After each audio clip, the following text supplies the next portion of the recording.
Bienvenidos a todas las comunidades universitarias a este encuentro de saberes para la prevención y mitigación del consumo de spa en el contexto universitario.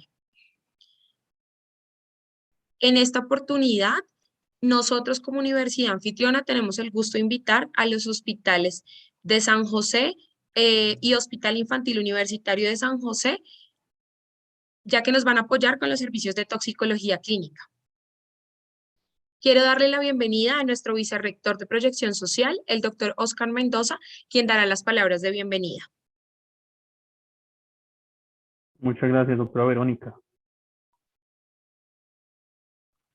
Bien, buenas tardes para todos. Doctora Ana Bolena Rodríguez Rojas, representante de ASCUN, doctora Verónica, doctora Algo Lucía Melo, apreciados conferencistas, demás directivos, profesores, estudiantes, invitados especiales, amigos todos. El día de hoy para la Sociedad de Cirugía de Bogotá, Hospital de San José, Hospital Infantil Universitario de San José y Fundación Universitaria de Ciencias de la Salud, es un honor hacer parte de este evento como instituciones organizadoras y referentes y contar con la presencia de tan destacado grupo de conferencistas y participantes. Es para nosotros ampliamente conocida la morbilidad y mortalidad asociada al consumo de sustancias psicoactivas y como institución universitaria es fundamental tener alineados a todos los integrantes para trabajar en pro de la prevención, pues ese es uno de los pilares fundamentales para afectar de forma positiva las estadísticas de tan devastadora situación. Sabemos que existen múltiples organizaciones privadas y gubernamentales que trabajan en prevención de riesgo por consumo, y en este momento todas advierten que esto podrá ser un grave problema de salud pública para el cierre de 2021 y comienzo de 2022. Y particularmente dentro de esas advertencias llama la atención la información preliminar del Sistema de Vigilancia Epidemiológica para las Intoxicaciones Agudas por Sustancias Químicas, que hace parte del Ministerio de Salud, donde refieren que hasta septiembre de este año se habían registrado 24.289 intoxicaciones en nuestro país, de las cuales 4.517 correspondían a sustancias psicoactivas. Además, al realizar una comparación con el año 2022, en el cual se registraron 33.029 casos de intoxicaciones agudas y 6.003 fueron por sustancias psicoactivas. Esas cifras pueden parecer algo bajas al contrastarlas con la población de nuestro país. Desde el punto de vista de vigilancia, indican que, en general, las cifras referentes al comportamiento, la notificación de la incidencia por intoxicaciones de sustancias sigue siendo progresivo durante la última década, lo cual lastimosamente nos ha ido cambiando nuestra imagen de un país que siempre ha visto como un productor a un país que actualmente se está convirtiendo cada día más en consumidor. A nivel internacional, precisamente la última semana fueron puestos al público los datos provisionales del CDC, que además alertan por las aterradoras cifras de muertes que hay por sobredosis en Estados Unidos. Durante un periodo de 12 meses, que fue registrado hasta hace un semestre, se reportaron 100.306 muertes por sobredosis, demostrando un incremento importante que corresponde al 28.5%, pues durante el mismo periodo del año previo se han registrado 78.056 decesos por dicha causa. Todo lo anterior nos genera una necesidad de trabajar en la prevención del consumo en las nuevas generaciones, y pues no hay mejor espacio para hacerlo que al interior de nuestras instituciones educativas. En estas debemos trabajar mancomunadamente, pues es evidente que las otras intervenciones en cuanto al abuso de sustancias podrían llegar en algunos casos a ser muy tardías. En el marco del presente conversatorio también debo expresar nuestros sinceros agradecimientos a todos ustedes, participantes del evento, que organizaron sus agendas para responder a esta convocatoria, así como a todas las personas de la Fundación Universitaria de Ciencias de la Salud y de nuestros hospitales universitarios que tras bambalinas hacen posible que lleguemos a diferentes lugares con nuestra transmisión en vivo para difundir nuestras experiencias. Finalmente, resalto que con actividades académicas como esta, logramos animar al personal de la salud a continuar luchando por extender nuestros conocimientos y aportar a nuestra sociedad, sobre todo cuando nuestro impacto va a ser directamente sobre los profesionales del futuro. Así que los invito a seguir las recomendaciones y el ejemplo de tan inigualables profesionales que nos invitan a hacer mejor nuestro ejercicio y a generar nuevas evidencias, haciendo así germinar en todos nosotros el deseo de mejorar la sociedad, sembrando pequeñas semillas que algún día germinarán, crecerán y se convertirán en un hermoso y frondoso bosque que será la evidencia de que pasamos por el mundo dejando una huella imborrable para la sociedad. Muchas gracias a todos por su participación. Gracias a usted, doctor. Ahora quiero darle la bienvenida a la doctora Ana Bolena Rodríguez Rojas, psicóloga, especialista en pedagogía para el desarrollo del aprendizaje autónomo en representación de ASCUN, del área de desarrollo humano y salud integral. Bueno, muchísimas gracias. Cordial saludo. Es un gusto para nosotros contar con cada uno de ustedes en esta experiencia significativa que tendremos en esta oportunidad. En la tarde de hoy deseo darle la bienvenida en nombre del Comité Gestor del Área de Desarrollo Humano y Promoción de la Salud, ASCUN, Nodo Bogotá, agradeciendo a las universidades y a las entidades organizadoras, a todas y todos ustedes que hacen parte de esta experiencia. Recuerden, este espacio es de ustedes y para ustedes. Gracias a la red SPAC por todo este tejido que han logrado desarrollar durante todo este año. Gracias a la participación de cada una de las universidades y a cada uno de los estamentos que han hecho posible que se lleve a cabo y a feliz término cada una de estas experiencias desarrolladas. Mil gracias a todos y pues esperemos que esta experiencia sea realmente significativa para todos y cada uno de nosotros. Muchas gracias. Gracias, doctor Oscar.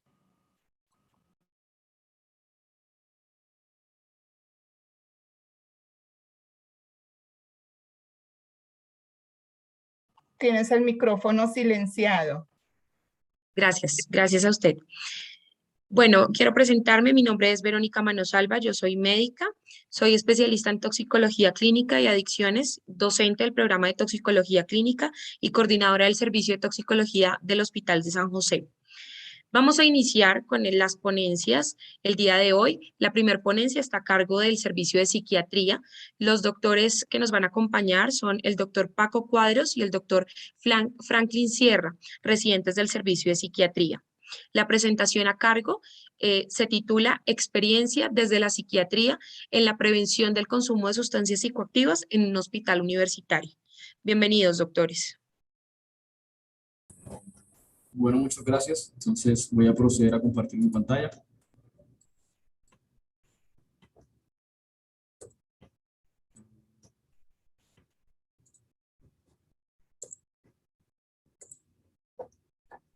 ¿Listo?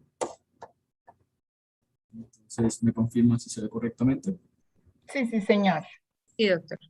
Bueno, muchas gracias. Entonces, precisamente como se estaba mencionando, nosotros traemos, mi compañero Paco y yo, vamos a traerles esta ponencia que hemos querido titular Una experiencia desde la psiquiatría en la prevención del consumo de sustancias psicoactivas en un hospital universitario.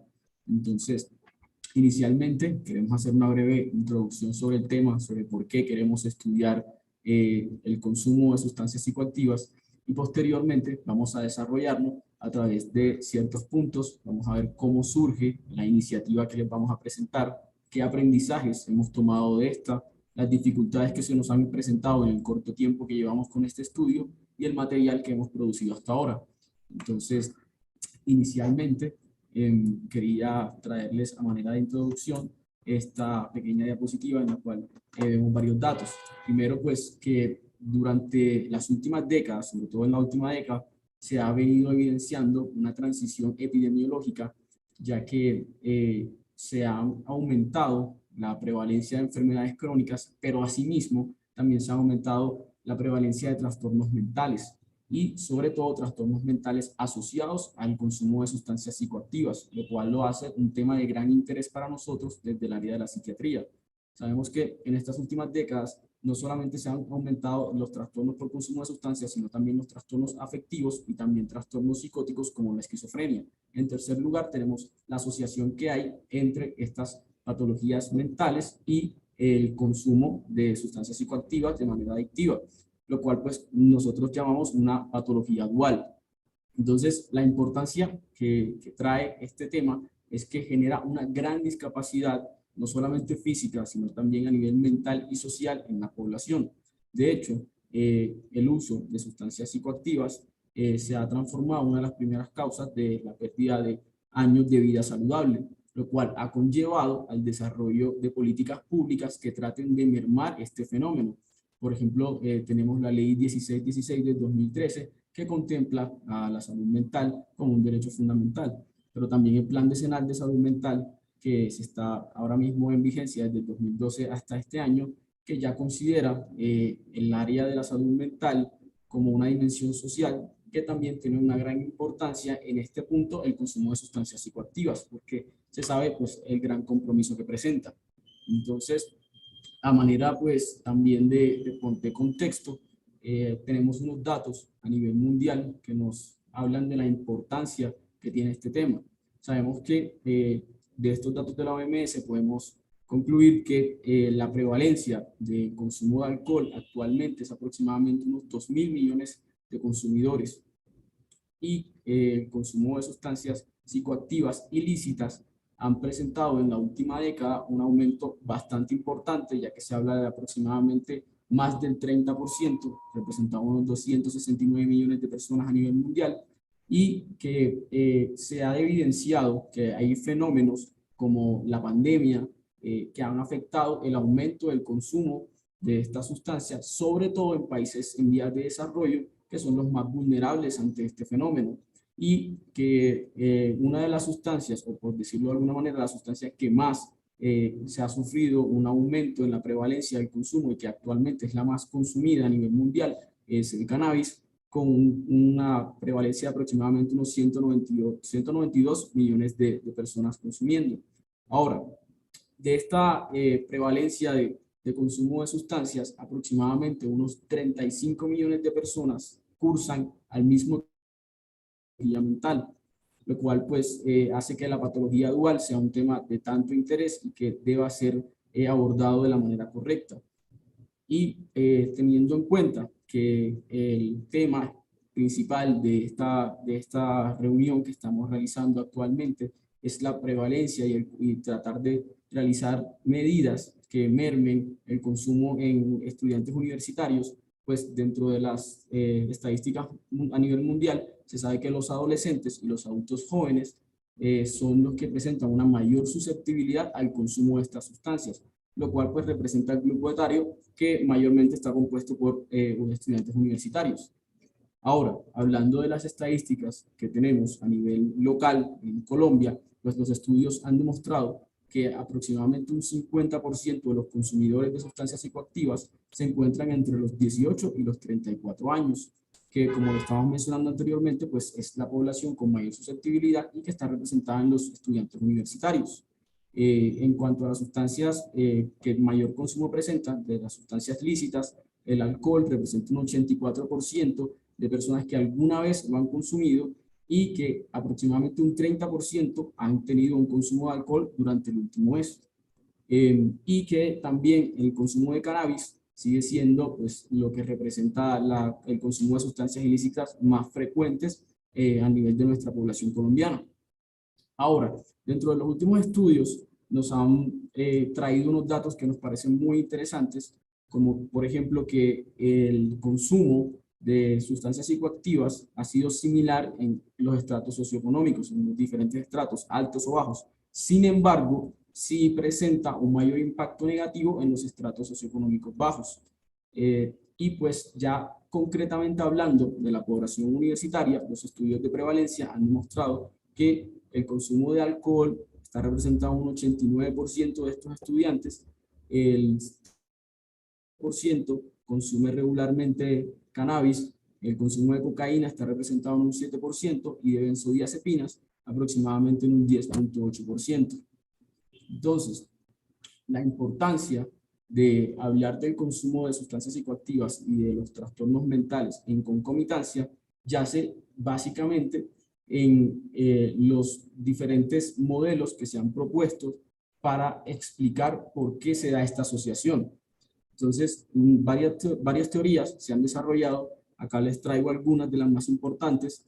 Se habla de que puede haber múltiples factores de riesgo en común que se están desarrollando al mismo tiempo y que pueden predisponer al consumo de sustancias.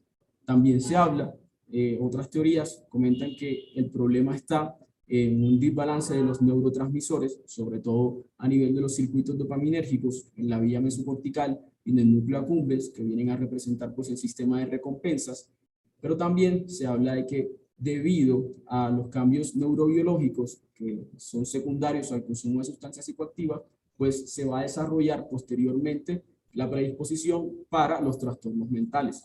Sin embargo, de todas estas teorías, la que tiene mayor aceptación a nivel mundial, pues es la interacción que hay entre los genes y los procesos epigenéticos.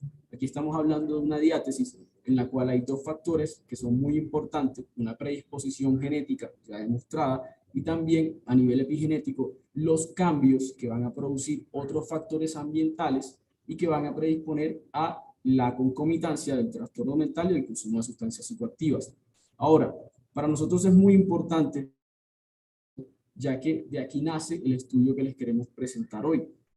Básicamente sabemos que ciertos factores socioculturales, factores ambientales, van a afectar en la forma como se produce el inicio y sobre todo la concomitancia de estos dos trastornos. Entonces, nosotros lo que queremos básicamente estudiar es cuál es la importancia de esos factores socioculturales que están rodeando el entorno de estos pacientes que ayudan o que facilitan el consumo de las sustancias y que a partir de esto se desarrollen también trastornos mentales.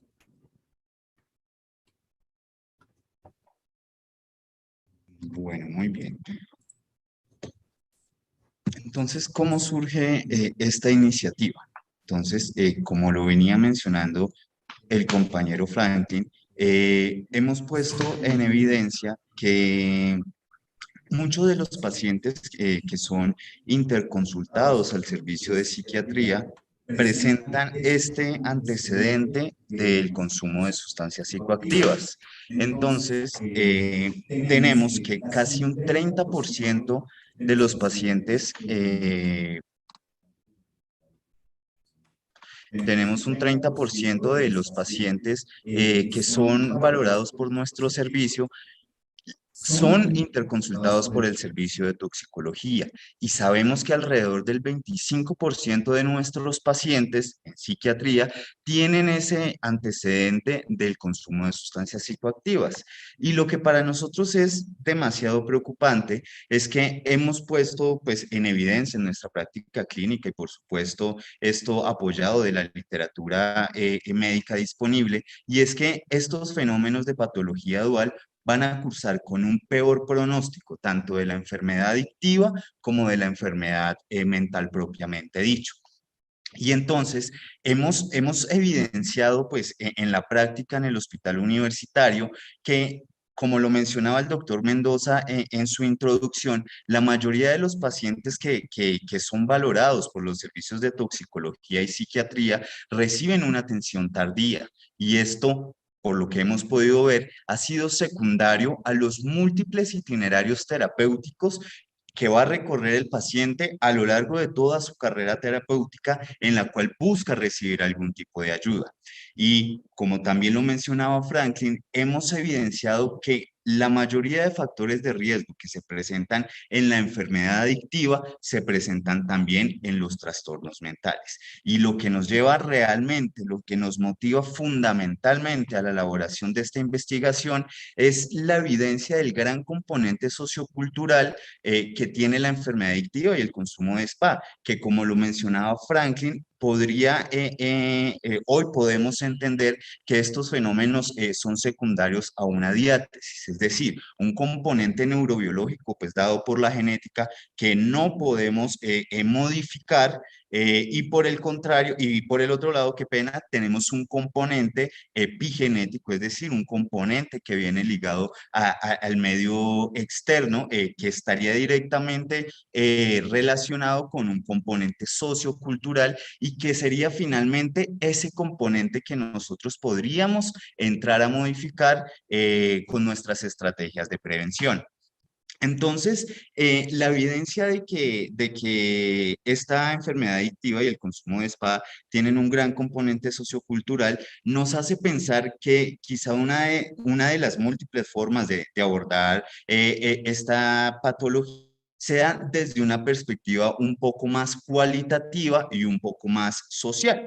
Es decir, nosotros lo que queremos hacer o lo que propusimos y hemos venido trabajando es en una investigación de corte cualitativo de tipo etnográfico clínico desarrollada aquí en el Hospital Infantil Universitario de San José. Entonces, ¿qué hemos venido haciendo? Hemos venido incluyendo, anterior, por favor. Hemos venido incluyendo pacientes que han sido valorados por nuestro servicio con ese antecedente del consumo de SPA. El muestreo que propusimos fue un muestreo intencional que pues nos permitiera escoger esos pacientes que mejor lograran representar estos fenómenos que queremos describir, y el tamaño de muestra aún no se ha cerrado, es un tamaño de muestra que está a determinar, pues porque seguimos todavía en la recolección de pacientes y pues con los pacientes, por supuesto, de los datos. ¿Y cómo hemos obtenido estos datos? Estos datos los hemos obtenido a través de una herramienta que utilizamos en investigación cualitativa, que es el diario de campo. Y en ese diario de campo está todo el sustrato, todo el contenido de múltiples entrevistas que se han realizado a los pacientes. Inclusive algunas entrevistas han podido ser grabadas previo la firma del consentimiento informado de los pacientes. Han sido posteriormente transcritas. También en este diario de campo hemos anotado las diferentes notas o apuntes que se van realizando durante las valoraciones de pacientes, y ya con estos datos transcritos nos hemos sentado a analizarlos posteriormente. La recolecta de los pacientes inició en septiembre de este año, y lo que queremos hacer realmente es un abordaje de la enfermedad adictiva desde una perspectiva social, con dos ítems importantes. El primero, identificar esos itinerarios terapéuticos que va a recorrer el paciente desde el primer momento en que solicita ayuda, tanto a las diferentes instituciones médicas como no médicas, y que pues vamos a ver que van a terminar retrasando la atención médica por psiquiatría y toxicología. Y en segundo lugar, queremos identificar cuáles son esos factores socioculturales que están relacionados con el consumo de SPA, y que, como lo dije anteriormente, serían estos factores los que realmente podrían ser modificables en el momento de generar pues una prevención en el consumo. Y la finalidad de esto, ¿cuál es? Pues en primer lugar, generar estrategias, alguna estrategia en especial que nos permita acortar esta carrera terapéutica que va a tener el paciente, que pues la vamos a ver en las siguientes diapositivas. Y segundo, orientar esas estrategias de prevención para que generen un mayor impacto. Es decir, orientarlas a determinados factores socioculturales que pues después del análisis que realicemos de la información podrían mostrarnos cuáles son los que tienen un desarrollo más directo en el consumo de SPA y por supuesto en los trastornos mentales. Entonces, ¿qué aprendizajes y qué logros hemos tenido en el desarrollo de esta investigación? Entonces, primero, pues hemos evidenciado esos múltiples itinerarios terapéuticos que el paciente va a recorrer desde que inicia la búsqueda de la ayuda hasta que finalmente es atendido por toxicología y psiquiatría en nuestra institución. Hemos decidido, pues, de forma arbitraria por parte de nosotros, organizar o clasificar estos itinerarios terapéuticos en tres grandes nodos. Un primer nodo en el que corresponderían todos estos tipos de atención no médica que se presta al paciente con enfermedad adictiva, que incluye pues la atención en albergues, en fundaciones sociales del Estado, en fundaciones religiosas, en otras entidades sin ánimo de lucro como Alcohólicos Anónimos, Narcóticos Anónimos, etcétera, que pues no tienen una finalidad médica en sus intervenciones. Ya pasaríamos a un segundo nodo terapéutico, un segundo gran nodo terapéutico, en el cual pues se realizaría la atención de los pacientes por medicina general, por psicología u otras especialidades distintas a psiquiatría y toxicología.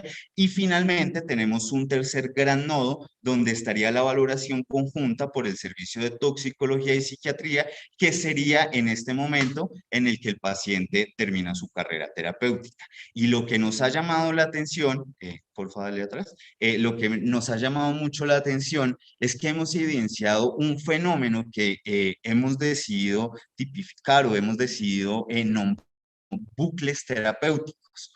¿Qué quiere decir esto? Quiere decir que por lo menos en el nodo 3 se produce un fenómeno en el que el paciente recorre múltiples itinerarios dentro de este mismo nodo, lo cual genera un bucle que no permite avanzar al siguiente gran nodo terapéutico. De igual forma, vemos que dentro del nodo 3 al nodo 2 también se van a formar estos bucles terapéuticos en los que los pacientes, digámoslo coloquialmente, van a estar rebotando entre medicina, psicología y las diferentes instituciones sociales del Estado, o tenemos también bucles terapéuticos ya dentro del nodo 2, como estos bucles generados entre psicología, medicina general y otras especialidades que van a terminar retrasando esa llegada finalmente al, nodo, al último nodo en el que pues ya se realizará la atención por psiquiatría y toxicología.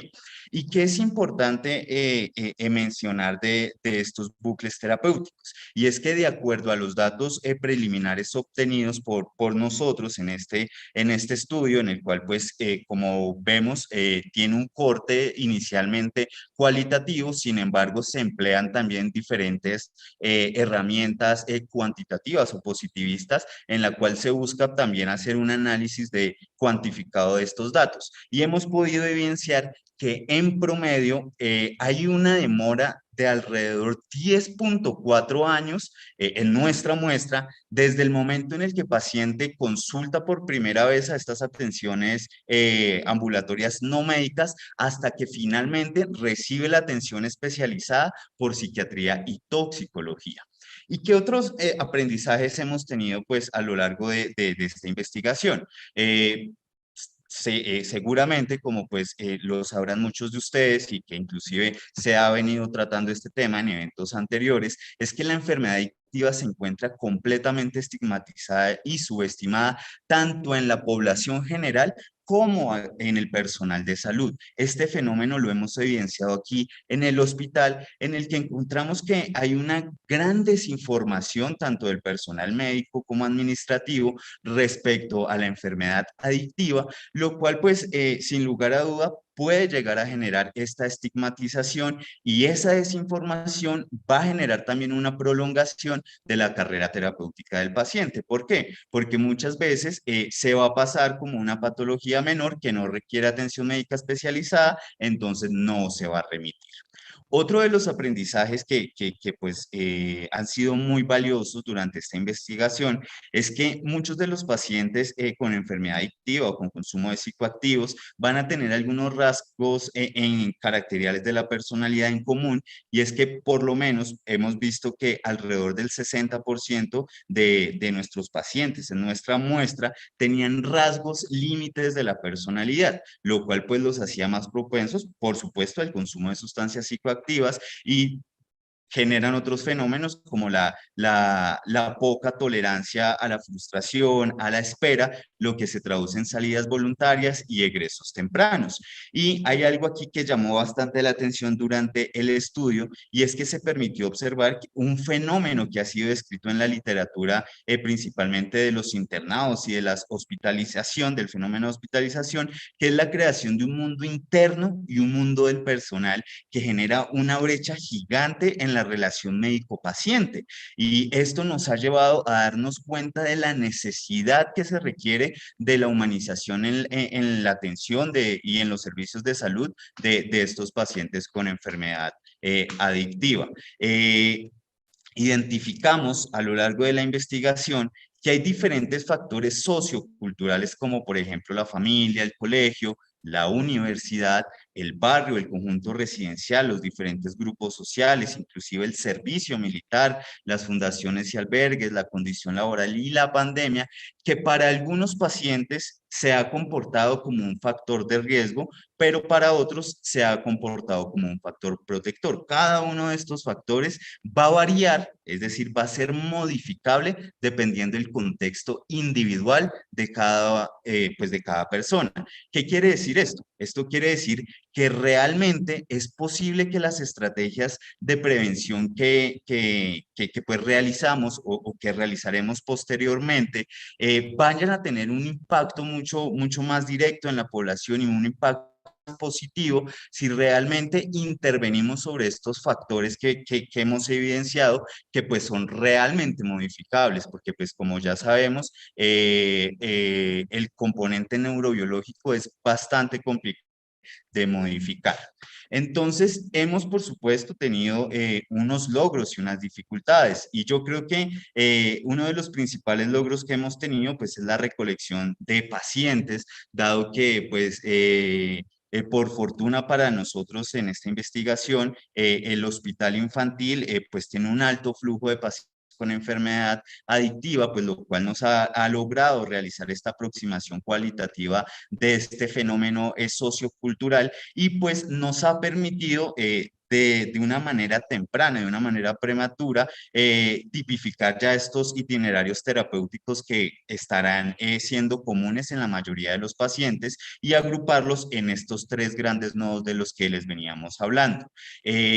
Otro de los grandes logros es haber visto cómo esa variación de los factores, de esos factores socioculturales puede convertirse en un factor de riesgo y un factor protector. Y yo creo que esto es uno de las cosas que más nos sentimos orgullosos de esta investigación, y es que durante el proceso de recolección, el proceso de entrevistas, hemos instado hacia que haya una mayor humanización en la atención de salud de estos pacientes, tanto en el personal médico como en el personal de enfermería, en el personal administrativo, de seguridad y de servicios generales. Asimismo, pues hemos tenido múltiples dificultades, quizá una de las más importantes haya sido ese estigma que existe frente a la enfermedad adictiva, que no nos ha permitido abordarla integralmente y que podría ser también causal de las múltiples barreras administrativas que vemos a menudo afrontan los pacientes con enfermedad adictiva. Otro de las grandes dificultades, quizá una también de las más importantes, es el fenómeno de las salidas voluntarias y estos egresos tempranos, que pues como lo mencioné anteriormente, podrían estar en relación con estos rasgos caracteriales de la personalidad. Y entonces, ¿qué material se ha producido y cuáles han sido esas conclusiones iniciales de esta investigación? Entonces, pues, dentro del material producido ya tenemos un artículo preliminar, un artículo inicial con las conclusiones que hemos obtenido hasta el momento. Tenemos pues ya como material producido esa herramienta valiosa para nosotros en investigación cualitativa, que es el diario de campo, y por supuesto tenemos los audios, las notas y los diferentes apuntes que se han realizado. Y dentro de las conclusiones iniciales a las que hemos llegado con esta investigación, que por supuesto es todavía demasiado prematura, es que el consumo de spa y la enfermedad adictiva están reflejando la problemática social que existe actualmente. Y por supuesto, va a ser algo completamente multifactorial en la que pues se van a relacionar factores individuales como factores socioculturales que van a ser estos modificables. Tenemos también una conclusión, y es que pues los múltiples itinerarios terapéuticos van a retrasar considerablemente la atención por toxicología y psiquiatría, que ya como les había mencionado, en promedio se retrasa 10.4 años. Hemos concluido también que existe una gran desinformación respecto a la enfermedad adictiva, tanto a nivel de la población general como en la población médica, que esto podría ser el causal de las barreras administrativas y que pues requieren una constante psicoeducación por parte del personal médico. Adicionalmente, hemos puesto en evidencia cómo bueno, hemos puesto más que en evidencia, nos hemos dado cuenta nosotros que a pesar pues de los múltiples intentos, de las múltiples campañas que se vienen desarrollando en los últimos años, de las múltiples iniciativas que hay actualmente, sigue existiendo un gran vacío político y económico, e inclusive en el momento de revisar el plan de desarrollo nacional y algunos de las ciudades más importantes del país, vemos que no hay con exactitud un ítem en el que se asignan recursos directamente a campañas de prevención de consumo de spa. Por supuesto, hay un dinero que sí, que pues iba dispuesto hacia todo lo que tiene que ver con consumo de psicoactivos, pero está principalmente relacionado con estrategias de fumigación, de cultivo y sustitución.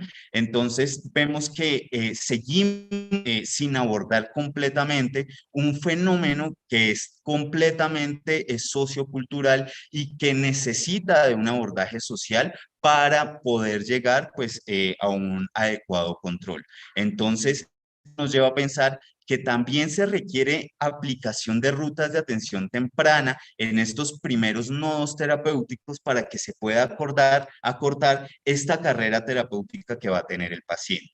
Finalmente, hemos llegado a la conclusión que intervenir esos factores socioculturales sería la mejor estrategia de intervención respecto a la prevención del consumo de sustancias psicoactivas, tanto en la población general como en la población universitaria. Y pues finalmente queríamos traer esta cita para dar finalización a nuestra intervención, y es que toda forma de adicción es mala, sin importar si el narcótico es alcohol, morfina o el idealismo mismo.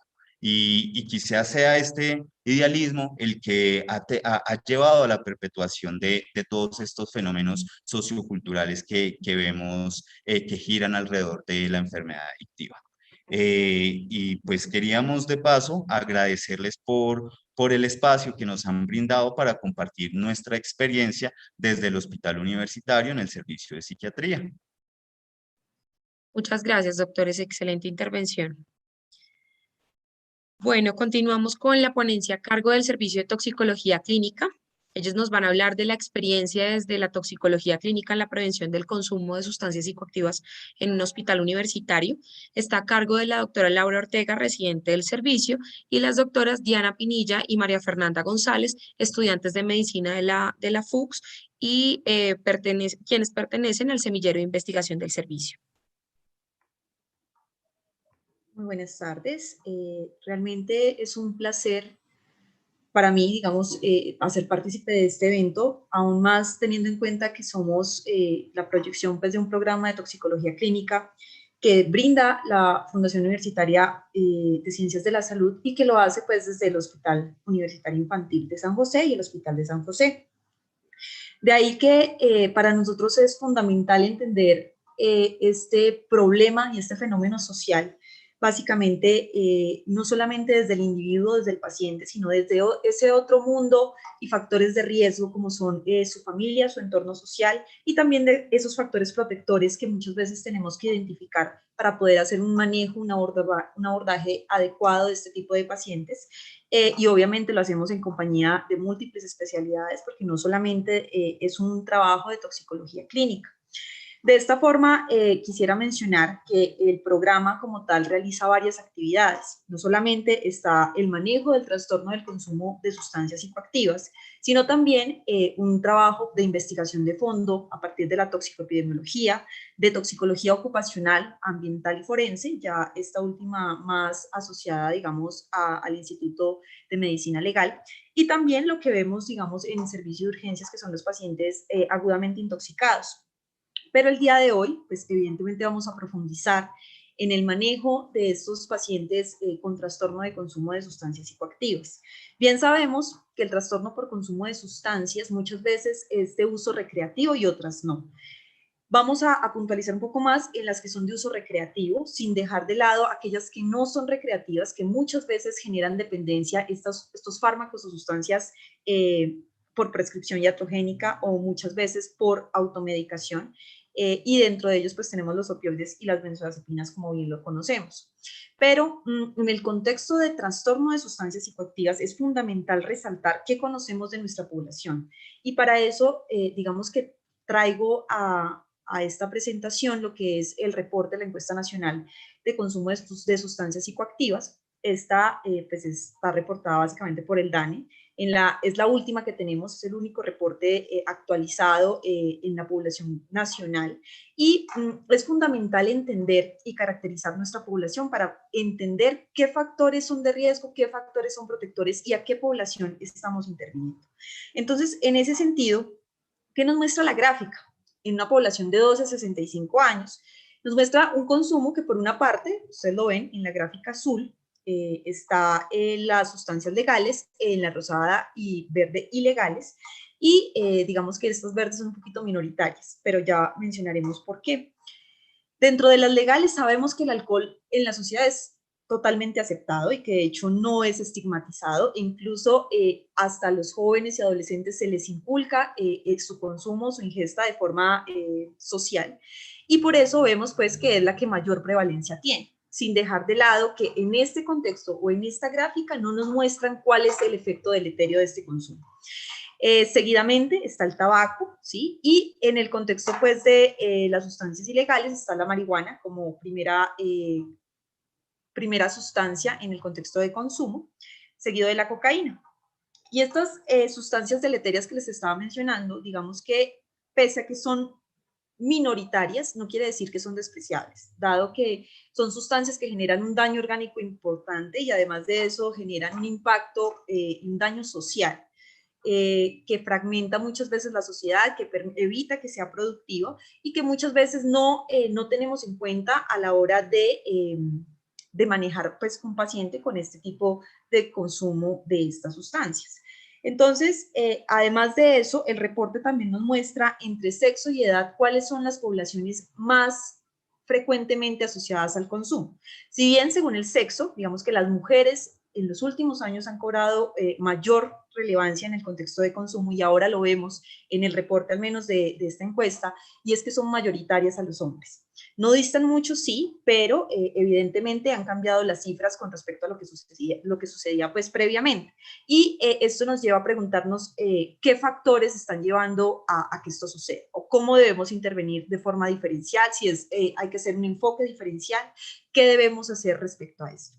Y con respecto a la edad, llama la atención que sí, si bien está de los 45 a los 65 años, el 30% de la población encuestada fue quien mayor consumo de sustancias tenía, sin decir qué tipo de sustancias era, pues llama la atención que el inicio de consumo de este tipo de sustancias, pues es desde los 12 años, es decir, es una edad en la que la neuroplasia apenas está desarrollándose, en el que tenemos más impacto sobre los futuros adultos y que posiblemente ahora inicien aún más temprano. Entonces, tanto los niños como los adolescentes, digamos que son un objetivo clave a la hora de hacer un manejo en el contexto del consumo y también a la hora de realizar prevención y promoción de estilos de vida saludable. ¿Quiénes lo hacemos? Básicamente el programa de toxicología, pues evidentemente lo hacemos con ayuda del Hospital Universitario San José y el Hospital San José. Usualmente, digamos que el programa, si bien es de la FUCS, vemos también que este programa de toxicología lo hay en otro tipo de universidades, como es la Universidad de Antioquia y la Universidad del Rosario, como especialidad médica, que tiene una duración aproximada de 3 años. Ya como maestría, pues lo vemos en la Universidad Nacional y de Cartagena, con una duración un poco menor. ¿Y cómo hacemos este tipo de manejo? ¿Cómo hacemos el abordaje de estos pacientes? Usualmente la ruta la hacemos de forma asistencial en el hospital, utilizando ciertos guías, ciertos protocolos basados pues en bibliografía, en evidencia médica, pero también seguimos pues protocolos nacionales. De ahí que tenemos nuestro modelo de atención integral para trastorno por uso de sustancias psicoactivas. Este fue lanzado en el 2016 y digamos que ahí también participaron algunos de nuestros docentes, como es el doctor Miguel Tolosa y el doctor Andrés Olaya, y nos muestran como unas rutas de atención que tienen 3 ejes fundamentales. Dentro de ellos está la promoción, la prevención, el tratamiento dirigido a las personas que ya tienen ese trastorno por consumo de sustancias, y aún más importante es como que se realiza todo este proceso para hacer una mitigación de los daños posteriores, de las secuelas, no solamente orgánicas con estos pacientes, sino sociales. Estos modelos de tratamiento que se proponen, básicamente, como lo decía mi compañero de psiquiatría, digamos que tienen un enfoque multidisciplinario. Esto no solamente es desde la parte del personal de salud, desde la parte asistencial, sino que también está todo este entorno social que hay que identificar, hay que ver factores de riesgo y factores protectores y reconocer qué características en la salud mental que hay que identificar y también dirigir, ¿cierto? Además de eso, tenemos lo que es la prevención de consumo de sustancias psicoactivas. Esta prevención no solamente desde este entorno social, sino también desde las escuelas, desde las universidades, desde los lugares de trabajo. El tratamiento dirigido en el ámbito hospitalario. La reducción de riesgos y daños, que lo hacemos todos básicamente, y más nosotros como programa lo hacemos muchas veces desde el contexto de consulta externa y de seguimiento que hacemos a este tipo de pacientes, teniendo en cuenta la sustancia de consumo que tenemos, y el fortalecimiento institucional, en la que este tipo de eventos ayuda son fundamentales para poder lograr la educación, o fortalecer como canales de comunicación entre el personal de salud, entre estudiantes, y entre universidades también. ¿A quién atendemos entonces en el ámbito asistencial? Vemos los pacientes que tienen este trastorno de consumo, pero priorizamos aquellos que efectivamente tienen ciertos factores de riesgo, como aquellos que tienen patología dual, es decir, trastornos psiquiátricos concurrentes al trastorno de consumo de sustancias psicoactivas, aquellos que están en una fase aguda de intoxicación, básicamente por la sustancia psicoactiva o por otras sustancias, y también aquellos que están con algunas complicaciones derivadas del consumo, como es el síndrome de abstinencia. Esto lo manejamos inicialmente pues, desde el servicio de urgencias. De igual forma, aquellos que tienen consumo de drogas de diseño o emergentes y que pueden tener cierto tipo de reacciones adversas nuevas y que ameritan un manejo pues, desde el ámbito clínico. Y los menores de edad.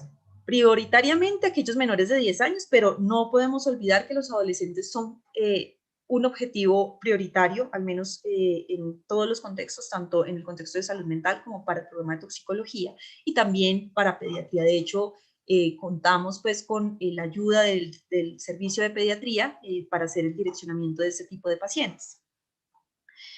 Entonces, como lo he dicho pues desde el inicio, esto es un trabajo en equipo, es un trabajo multidisciplinario en el que con el tema de salud mental, digamos que tenemos siempre o estamos de la mano. Entonces, cuando hacemos un manejo hospitalario, realmente lo hacemos con ayuda del servicio de psiquiatría, de psicología, para fortalecer, para identificar diagnósticos diferenciales, concurrentes y fortalecer como tal ciertos rasgos en su salud mental que mejoren el pronóstico y los resultados en el tratamiento de las personas con trastorno por consumo. De igual forma, tenemos la ayuda de trabajo social para determinar ese entorno social en el que al que está expuesto pues, el paciente. Y durante la hospitalización tenemos la ayuda de terapia ocupacional, terapia física, para hacer el seguimiento mientras se encuentre institucionalizado. De igual forma, con medicina del deporte realizamos ciertos garantes de acondicionamiento físico, al igual que evitamos pues, secuelas durante la hospitalización. Y en todo este proceso, digamos que estamos de forma transversal acompañando al paciente sintomatológicamente, descartando organicidad en este tipo de pacientes y evidentemente manejando síntomas o complicaciones secundarias al trastorno por consumo de sustancias. ¿Y dónde lo hacemos? Básicamente lo hacemos en todos los servicios. Estamos presentes tanto en hospitalización con nuestros pacientes, como también recibiendo interconsultas por parte de otros servicios que identifican como tal este factor de riesgo, como lo es el consumo, la exposición a sustancias psicoactivas, en el contexto de manejo agudo, en el contexto de rehabilitación en los centros de atención a drogodependencia, en consulta externa y también pues, realizando el seguimiento adecuado en todos estos controles. Y partiendo del hecho de que cada tratamiento es individual, ¿sí? Y está fomentado en la voluntad del paciente. Si el paciente no desea realizar el proceso, si no desea recibir la ayuda correspondiente, va a ser muy difícil tener unos resultados positivos en el manejo de este tipo de pacientes.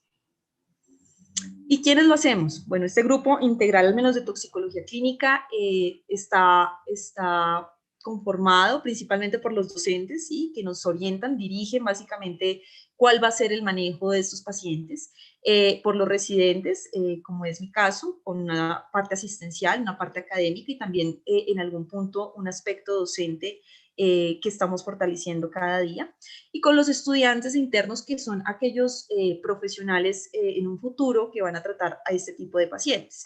Entonces, en este sentido, digamos que se ha tratado de generar nuevos conocimientos y conocimiento que sea formal, basado en evidencia científica, como lo son los semilleros de investigación. Y el semillero que hemos creado, digamos, en el grupo de toxicología, ha sido un semillero que inició tempranamente, desde 2015, incluso desde antes de tener el registro calificado como programa, y nos invita a reflexionar, ¿sí? Sobre lo que es el sentido común, sobre lo que es la información actualmente, porque la información abunda. En el momento abunda en todas las redes sociales, abunda en los medios digitales, pero realmente es determinar qué información sí es fundamentada, sí tiene evidencia clínica y podemos utilizarla en nuestros pacientes. Entonces, los invito pues a pensar también en este tipo de pacientes como aquellos que buscan ayuda, que realmente piensan que la droga es una salida a la mayoría de problemas que no solamente son orgánicos, sino que tienen un entorno social, un entorno en contexto de salud mental que hay que indagar, y que por el contrario no saben, desconocen en algún punto que está generando un daño importante de forma orgánica y también está haciendo un impacto importante en su familia y en su comunidad. De esta forma, el semillero, digamos que inició en el 2014, ¿sí? Con nuestras docentes, con la doctora Verónica Manosalva, la doctora Yuli Guerrero y la doctora Patricia Caro, en compañía pues del doctor Camilo Uribe, realizando atención de este tipo de pacientes. Y se reactiva nuevamente con el doctor Andrés Olaya para el 2019, con unos objetivos aún más claros en el contexto de investigación, con revisiones académicas, no solo en el contexto de sustancias psicoactivas, de aquellos factores que implican mayor riesgo también para el trastorno de consumo, sino también con respecto a otros temas en el campo de la toxicología, que es muy amplio, realizando publicaciones académicas como tal, de las cuales nos van a comentar algo nuestros estudiantes de pregrado, y fortaleciendo como tal los canales de comunicación, no solamente entre los universitarios, entre nosotros, digamos, como docentes, porque creo que todo el personal de salud somos promotores de salud, educadores en algún punto de la comunidad, y precisamente la idea es fortalecer este tipo de actitudes. Y con un futuro, con la idea de que en un futuro podamos hacer algún tipo de integración con la mayoría de programas, ¿sí? No solamente de que los otros programas encuentren factores de riesgo y que podamos tener una comunicación con ellos para evitar el desencadenar como un fenómeno social como lo es el trastorno por consumo de sustancias, sino también integrarlos en nuestras revisiones académicas e igual, digamos, formar como un equipo multidisciplinario para atender de la mejor forma a nuestros pacientes.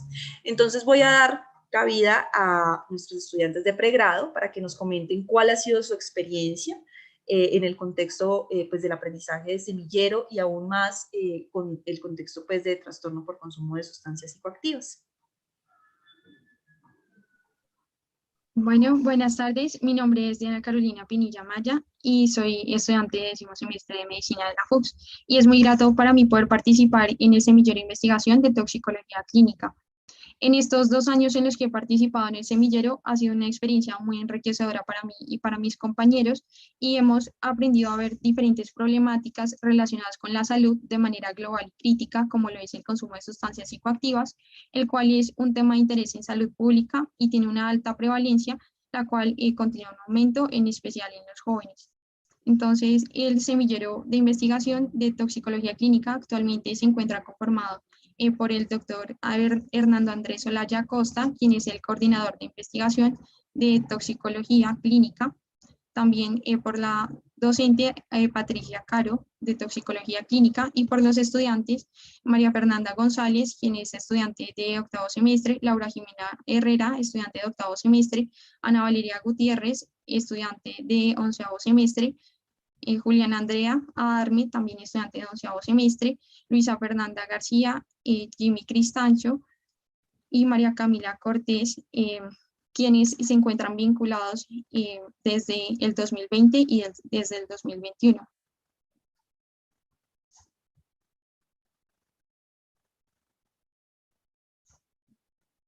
Siguiente, por favor. Perdón un momentico, es que se me...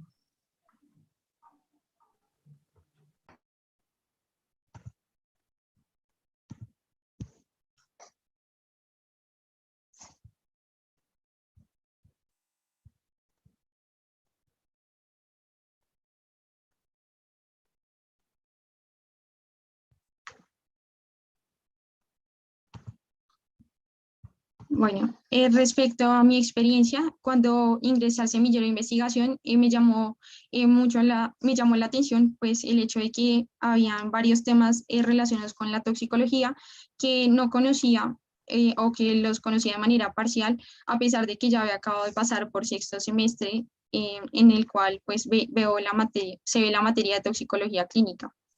Y este pues ha sido un proceso de aprendizaje continuo en el cual nuestros instructores, el doctor Andrés Olaya y la doctora Patricia Caro, con quienes estoy muy agradecida, nos han enseñado no solo temas teóricos, sino también nos han ayudado a formar de manera integral como médicos y seres humanos, teniendo en cuenta aspectos fundamentales como lo es la importancia de la relación médico-paciente, el buen trato a los pacientes, el aprender de los demás, el poder trabajar en equipo y el tener una mirada crítica y proponer soluciones a las diferentes problemáticas que se presentan en nuestra sociedad. Y desde que comenzamos a formar parte de este semillero, nos hemos reunido todos los jueves a las 5:30 de la tarde, aproximadamente entre 1 a 2 horas, y en cada sesión hemos tratado diferentes temas, y estos están principalmente pues relacionados con temas que son de alto pues, impacto social y que son importantes no solamente para el especialista en toxicología clínica, sino también de los cuales debería conocer el médico general. Y estos temas muchas veces nos dejan con inquietudes y con curiosidad por aprender e investigar más para poder aplicarlo más adelante cuando ejerzamos como tal la profesión. En las primeras sesiones, el doctor Andrés Olaya pues, nos explicó algunos temas sobre la toxicología clínica, la importancia de esta, del poder relacionarla con la farmacología y ver a los pacientes de manera integral. Además, en cada sesión nos proporcionó diferentes recomendaciones basadas en su experiencia y aprendimos algunos temas como la historia de la toxicología clínica, cómo se clasifican las reacciones adversas, la importancia pues, de conocer esto, también algunos conceptos fundamentales como qué es una sustancia agonista, qué es una sustancia antagonista, los grados de toxicidad, entre otros.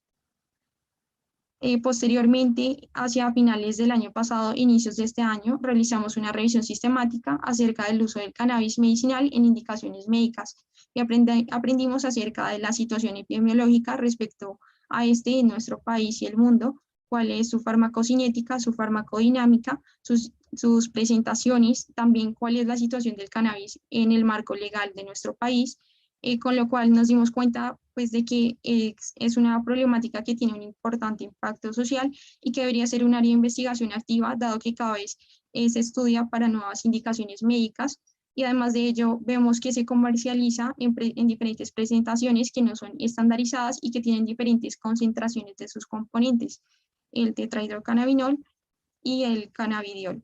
Y esto pues podría tener también efectos adversos sobre la salud de las personas y sobre su cognición, incluso pues llevar a tolerancia y adicción.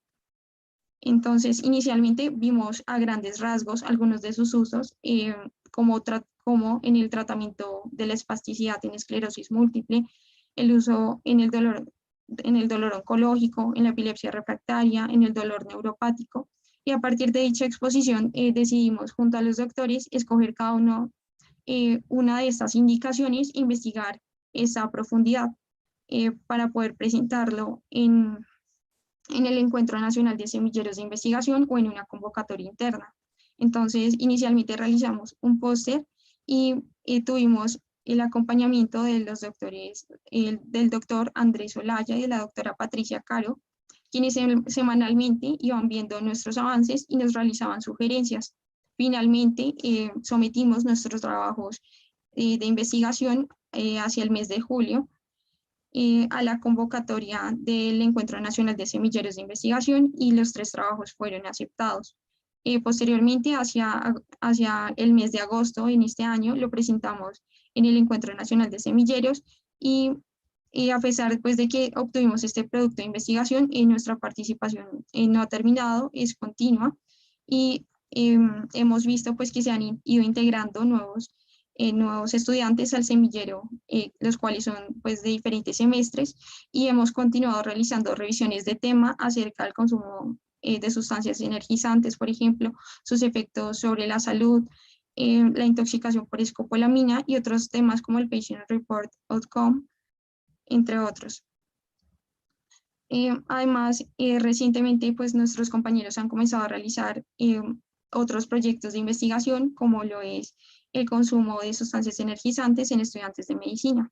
Y recientemente uno de nuestros compañeros, Jimmy Cristancho, participó en la 15ª jornada de investigación de la FUCS, la cual pues es una convocatoria interna, y presentó el trabajo con cannabinoides en el dolor relacionado con el cáncer en adultos y obtuvo el 2º puesto en este evento. Y pues estos logros también nos motivan a seguir investigando, y como estudiantes nos damos cuenta de que es muy importante investigar y de que el aprendizaje no solamente lo adquirimos en materias que debemos ver en cada semestre por obligación, sino también en otras actividades extracurriculares, las cuales nos motivan a aprender e indagar más, y también podemos compartir en la participación pues, en estos semilleros con otros compañeros, y podemos pues, proponer nuevos trabajos de investigación y nuevas ideas.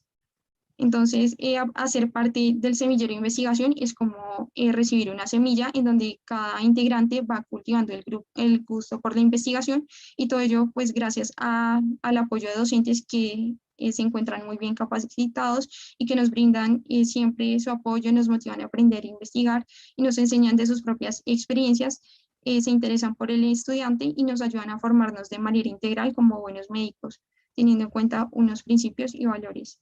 Entonces, pues agradecemos al doctor Andrés Olaya y a la doctora Patricia Caro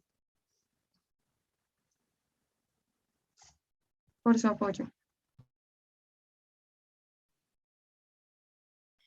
Gracias, Diana. No sé si en el público hayan algunas preguntas acerca de las 2 presentaciones que hemos tenido. La idea es que vayan escribiendo todas las preguntas que tengan para que al finalizar la presentación de todos podamos responderles, ¿vale? Bueno, Vamos. continuando con los semilleros de toxicología, yo soy María Fernanda González, estudiante de 8º semestre de medicina, y como ya les mencioné, pues hago parte del semillero desde inicio de este año. Para mí realmente ha sido una experiencia enriquecedora en todos los sentidos, y realmente desde el día número 1 se me abrieron las puertas de una manera cálida. Desde ese momento pude sentir que iba a ser un miembro activo del grupo y que además sería un intercambio bidireccional de conocimientos e ideas. Inicié bastante motivada con la compañía pues, de 2 de mis compañeras y amigas de semestre. Jamás lo he visto como una obligación más y mucho menos como una actividad que pues, pueda interferir con mis responsabilidades académicas, sino más bien como un espacio pues, para compartir y ampliar mi conocimiento. Se convirtió además en un lugar en que puedo tener esparcimiento y compartir tanto experiencias de vida como datos de cultura general y pues temas de toxicología. El semillero realmente se me han recordado y repasado muchos temas que son vitales para cualquier estudiante de medicina, como farmacología, fisiología y fisiopatología, que realmente me han facilitado mucho más la comprensión durante varias revistas médicas o también pues mientras estudio algún tema de mis situaciones clínicas.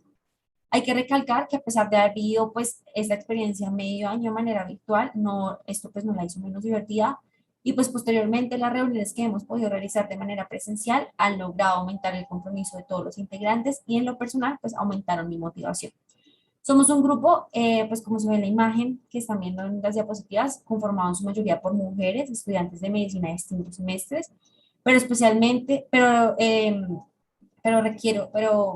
pena, pero realmente me gustaría que muchos más estudiantes pues se puedan integrar para que crezcamos como semillero. Adicional a esto, contamos con la compañía de residentes que apoyan en las reuniones con su conocimiento y su perspectiva desde la práctica. Y otros integrantes importantes, como ya los comentó mi compañera Diana, son el doctor Andrés y en algunas ocasiones la doctora Patricia, que nos comparten conocimiento pues, que han aprendido durante todos sus años de experiencia y nos invitan a participar adicionalmente en charlas pues, interesantes en las que podemos profundizar mucho más. Desde que vi toxicología en sexto semestre, compartí realmente pues la importancia de conocer mucho más al respecto de esta rama de la medicina, ya que son motivos de consulta bastante frecuentes en nuestro país.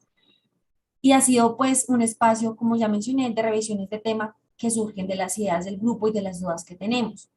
Y todo esto es en torno a lo que el grupo y pues cada uno desea aprender. Por ejemplo, pues hemos revisado temas como intoxicación por escopolamina, intoxicación por baterías, por cocaína. Adicionalmente tuvimos una revisión basada en una película recomendada por el doctor que fue intoxicación y dopaje en atletas de alto rendimiento. Temas que también han sido básicos como toxíndromes u otros temas que causan controversia en el grupo como el uso de sustancias psicoactivas en pacientes pues, con enfermedades mentales.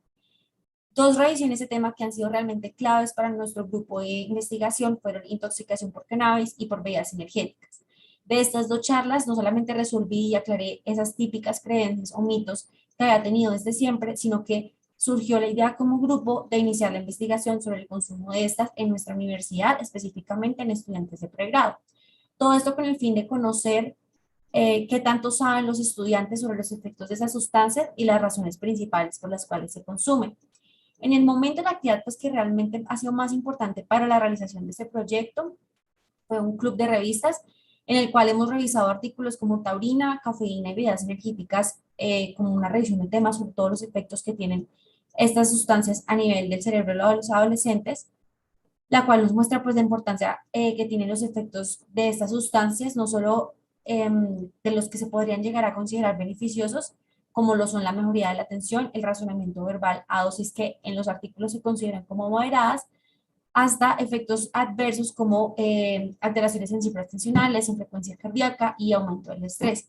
Adicionalmente, pues artículos que hemos revisado han sido unos relacionados con los efectos agudos del consumo de bebidas energizantes, donde muestran resultados importantes como acortamiento del segmento QT y una mayor asociación con el estrés psicológico. Hay que recalcar, y es importante este estudio porque pues, se ha visto en diferentes universidades internacionales que las razones más importantes para el consumo de bebidas energéticas eran obtener energía, mantenerse despiertos, pues especialmente para estudiar y mezclarlo con otras sustancias, la más frecuente de estas es el alcohol. Adicionalmente, es importante mencionar que solo el 50% de los estudiantes que consumen habitualmente bebidas energizantes refieren tener conocimiento sobre los componentes de las mismas y que a pesar de esto, la mayoría no puede definir de una manera adecuada cuáles eran realmente los componentes de estas sustancias. Muchos referían nunca haber leído la tabla pues, nutricional que tienen estas bebidas. En la Universidad de Cartagena, en el 2018, pues además se mostró una prevalencia del consumo de sustancias como bebidas energizantes hasta un 33-35% y aproximadamente el 70% lo refería a haberlo pues, hecho con el fin de mejorar la capacidad intelectual. Y para no ir muy lejos, en nuestra universidad existe un estudio sobre prevalencia donde se encontró en posgrado un valor hasta el 62% del consumo de bebidas energizantes en 2016. Esta información como grupo realmente nos pareció bastante interesante y nos lleva a plantearnos una duda con respecto a cómo se puede comparar este valor con respecto a los estudiantes de posgrado alrededor de 5 años después.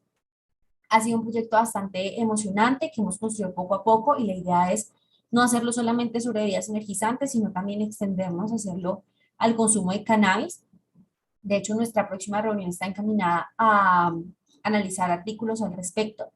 Y adicionalmente creo que con este estudio podemos aportar bastante a la prevención y manejo de consumo de sustancias psicoactivas, especialmente de cannabis, sobre todo en la universidad, dando una vista más clara sobre la epidemiología y sobre todo pues para investigar hasta dónde llega el conocimiento de los efectos de las mismas. Con esto se puede entonces encaminar una prevención basada en la educación de los estudiantes, partiendo desde los vacíos de información que se encuentran en el estudio. Muchas gracias. Gracias, doctora, por su intervención.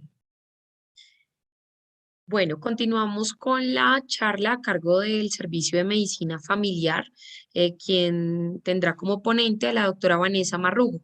La doctora es residente del servicio y nos acompañará con la presentación acerca de la experiencia del Servicio de Medicina Familiar de la FUCS en la Fundación Semillas de Amor. Bienvenida, doctora.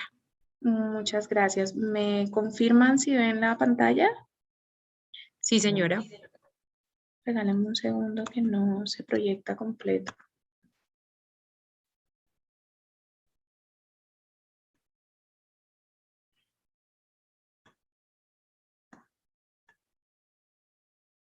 ¿Sí ven la pantalla completa? No, doctora, no se ve completa. Pues falta generarle el modo presentación, pero digamos que sí se visualiza. Es que no deja. Qué pena con ustedes. Regálenme un segundo. Tranquila. Mientras tanto, les recuerdo que pueden estar planteando las preguntas y al terminar la presentación de la totalidad de los servicios, pues estaremos dispuestos en un panel con los expertos a responder sus preguntas. Qué pena. Yo creo que voy a ir presentando así en aras del tiempo, porque no sé, no me permite compartirla completo. No sé si es el programa. ¿Listo? Entonces, si están de acuerdo, voy a continuar para no atrasarnos en el tiempo. Ok. Muy buenas tardes a todos. De antemano, muchas gracias de parte de todo el Servicio de Medicina Familiar por crear estos espacios para poder compartir una experiencia que ha sido enriquecedora desde cualquier punto de vista, desde el estudiante hasta los residentes y docentes que a lo largo de estos años hemos podido experimentar en la Fundación Semillas de Amor. Sin duda alguna, ha sido una experiencia que nos ha impactado no solamente en nuestra formación académica, sino también en nuestra formación como seres humanos. Es increíble ver todo lo que viven estas niñas y adolescentes y cómo identificando tempranamente ciertos factores de riesgo, no solamente en las niñas y adolescentes, sino también en su entorno familiar, podemos impactar positivamente en el desarrollo de nuestro país. Entonces, para esta presentación quise traer este contenido. Nos pareció muy importante que ustedes conocieran cómo funciona la fundación, hace cuánto está creada, cuál fue la iniciativa que motivó a que se creara la Fundación Semillas de Amor, cuáles son las características poblacionales y comportamentales que hemos identificado en la fundación, cuáles son los perfiles de personalidad, el modelo de atención y por último, cuál ha sido la experiencia desde parte del Servicio de Medicina Familiar y pues el aprendizaje que hemos podido obtener a lo largo de estos años. Entonces, importante que conozcamos que la Fundación Semillas de Amor fue creada en 1997 por un grupo de 8 mujeres con amplia trayectoria en áreas del servicio social. Precisamente ellas utilizaron ese conocimiento en las problemáticas que generalmente viven las niñas y adolescentes en nuestro país para crear una iniciativa que fue precisamente la creación de esta fundación que les permitiera obtener las herramientas necesarias para poder rehabilitarse e integrarse nuevamente en la sociedad. Esto lo hicieron bajo una comunidad terapéutica que brindó pues una atención integrada, personalizada bajo el marco de los derechos fundamentales de las niñas y adolescentes. Digamos que esa fue la iniciativa de estas mujeres. ¿Cuáles son las vías por las cuales ingresan las adolescentes? Quisiéramos decir que la gran mayoría lo hacen por voluntad propia, en realidad no. Muchas de estas niñas ingresan a la institución, bien sea porque son captadas por el ICBF y otras por Policía de Infancia y Adolescencia, incluso muchos de los familiares las captan y las llevan directamente a la institución. ¿Cómo, digamos, es el curso o el proceso a lo largo de su rehabilitación en la fundación? Digamos que la fundación tiene una capacidad instalada de 110 niñas y adolescentes que se distribuyen en cabañas bajo la modalidad de internado y realizan un proceso que consta de 3 fases: acogida, profundización y proyección. Y todo este proceso dura aproximadamente 8 meses, se puede alargar un poquito más dependiendo pues digamos el caso individualizado de cada adolescente. Durante todo este proceso son supervisadas por un equipo multidisciplinario encabezado por medicina familiar, psiquiatría, nutrición, odontología, trabajo social y pedagogía, que son precisamente la decisión de este equipo multidisciplinario que permite que ellas pasen y avancen desde la acogida hasta la profundización y por último la proyección y pues, finalmente que salgan de la institución con las herramientas necesarias para poder integrarse positivamente a la sociedad nuevamente. Digamos que una de las principales problemáticas que se manejan en la fundación es el consumo de sustancias psicoactivas, que pues ya sabemos que es un consumo problemático por la población en donde se desarrolla y que pues va a tener repercusiones negativas no solo a nivel individual, sino también social y familiar.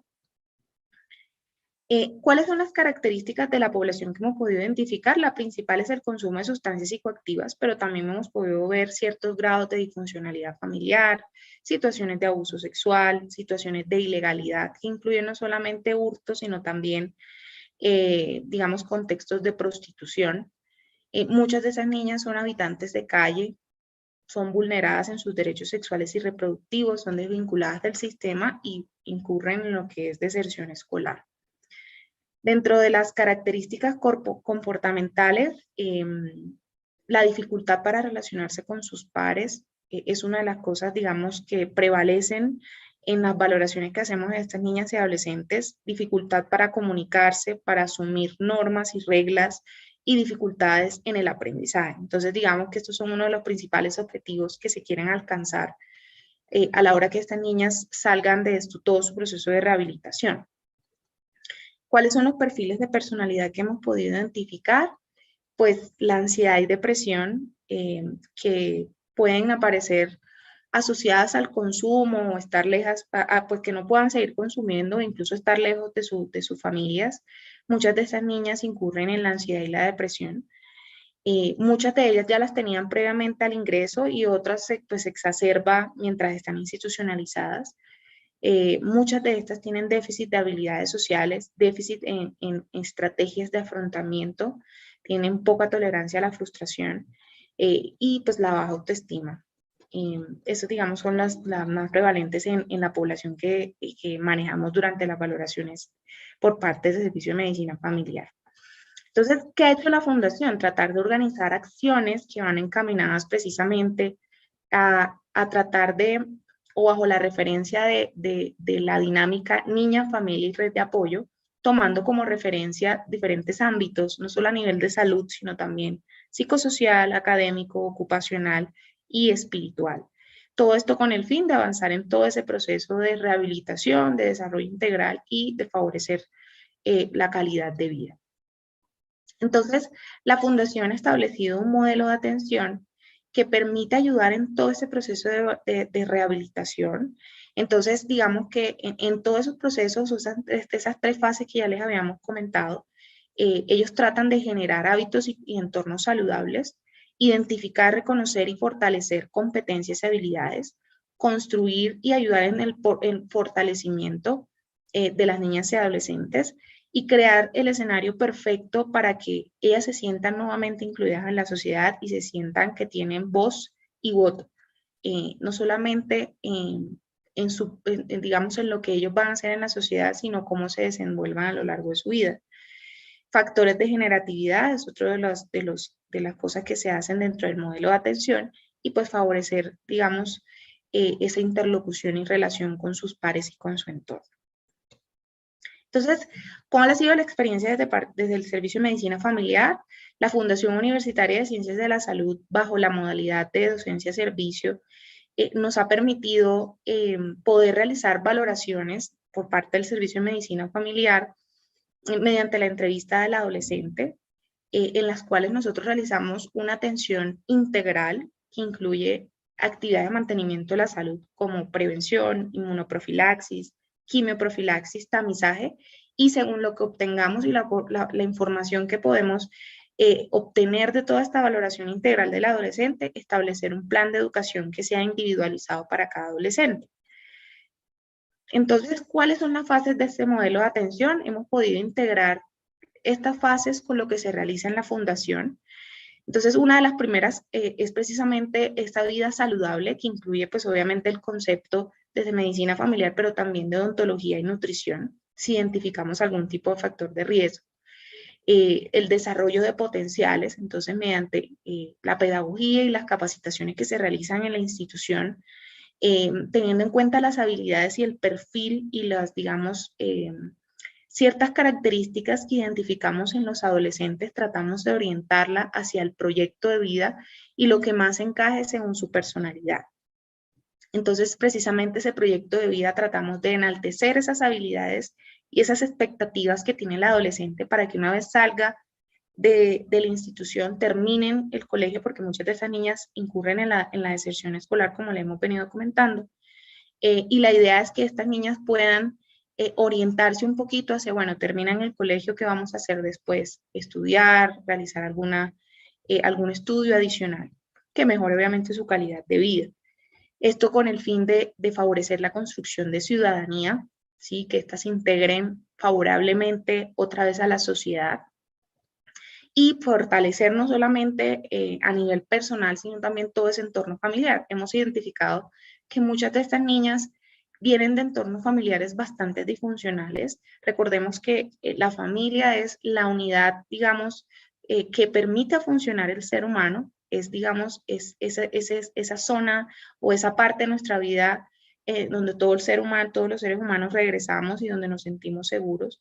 Y precisamente si nosotros no tenemos una unidad que nos permita sentirnos fuertes y respaldados, podemos incurrir en todas estas problemáticas. Entonces es uno de los puntos bastante álgidos y que tratamos de manejar durante la valoración por parte del Servicio de Medicina Familiar.